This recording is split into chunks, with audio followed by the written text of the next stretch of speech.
ଗୋବରରୁ ଘଷି ହୁଏ ପ୍ରାୟ ସମସ୍ତେ ଜାଣିଛନ୍ତି, କିନ୍ତୁ ଆପଣମାନେ ଜାଣିନାହାନ୍ତି ସେ ଘଷିର ପ୍ରକୃତ ଦାମ୍ କେତେ।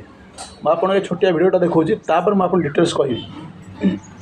ଲଗେଇକି ଆରମ୍ଭ କରନ୍ତୁ ଗୋବର ଘଷି ବିଜନେସ୍। ପ୍ରଥମେ ଆପଣଙ୍କୁ ଦରକାର ଗୋବର ଘଷି, ଯାହାକି 5 ଟଙ୍କା ହିସାବରେ ଗାଁରେ ମିଳିଯିବ। ଗୋବରର ଘଷି 5 ଟଙ୍କା ହିସାବରେ ଆପଣଙ୍କୁ 2000 ପିସ୍ କିଣିବାକୁ ପଡ଼ିବ। ଗୋବରର ଘଷି ଆମାଜନ ଫ୍ଲିପକାର୍ଟରେ ପର୍ ପିସ୍ 80 ଟଙ୍କାରେ ବିକ୍ରି ହେଉଛି। 2000 ଗୋବର ଘଷି 80 ଟଙ୍କା ହିସାବରେ 1,60,000 ଟଙ୍କା। ତାହେଲେ ବନ୍ଧୁଗଣ ଆଉ ଡେରି କାହିଁକି, ଜଲ୍ଦି ଜଲ୍ଦି ଯାଆନ୍ତୁ ଗାଁରୁ ଘଷି କଲେକ୍ସନ୍ କରନ୍ତୁ, ଆଉ ଗୋଟେ ପ୍ୟାକିଂ ମେସିନ୍ କିଣନ୍ତୁ, ଆଉ ପ୍ୟାକେଟ୍ କରନ୍ତୁ, ଆମାଜନ୍ ସହ ଡିଲ୍ କରନ୍ତୁ, ଆଉ ଘଷି ସେଲ୍ କରନ୍ତୁ, ଲାଭବାନ ହୁଅନ୍ତୁ। ଭିଡ଼ିଓଟି ଭଲ ଲାଗିଲେ ଲାଇକ୍ ସେୟାର ପ୍ରଚୁର କରନ୍ତୁ। ସବୁ ଲୋକ ଏକ ବିଜନେସ୍ର ବାଟ ପାଇଯିବେ ଆଉ ବିଜନେସ୍ କରିବେ। ଜଲ୍ଦି ଜଲ୍ଦି ଯାଆନ୍ତୁ, ଲାଇକ୍ ସେୟାର କରନ୍ତୁ। ଜୟ ଜଗନ୍ନାଥ।